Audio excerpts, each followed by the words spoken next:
শব্দ করলেই সে দুনিয়া থেকে গায়েব করে দিবে। আর এই ক্ষোভটা তো আমাদের মনের মধ্যে সবসময় ছিল। এই ক্ষোভটাকে সাথে নিয়েই আমরা কোটা আন্দোলনে নামছিলাম।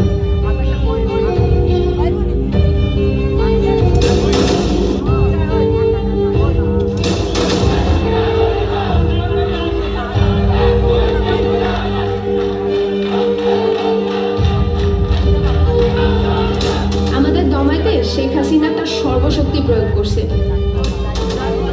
হাসিনার সরকার আন্দোলন প্রায় দমন করে ফেলে অবস্থা।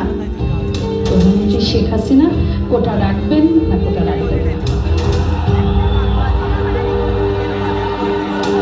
মুক্তিযোদ্ধার বিরুদ্ধে এত ক্ষোভ কেন? তাহলে কি রাজাকারের নাতিপুতিরা পাবে?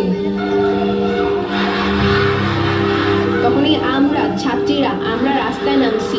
বিভিন্ন হল এর গেট ভেঙে আমরা সবাই রাস্তায় নেমে আন্দোলন করছি।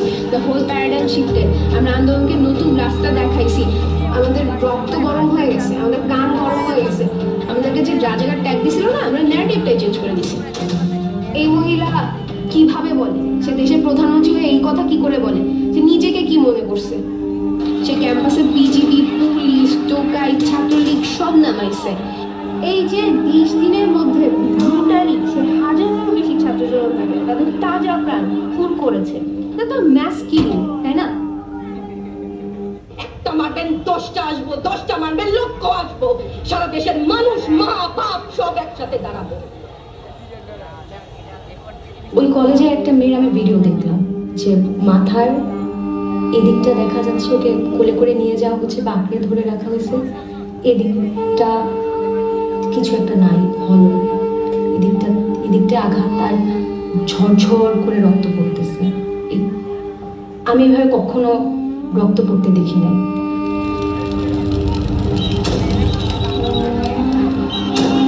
এই যে ছোট ছোট বাচ্চাদের হত্যা করছে, হাজারো মায়ের বুক খালি করছে, এই দায় কে নেবে? নাইমাকে হারিয়ে নাইমার ছোট ভাই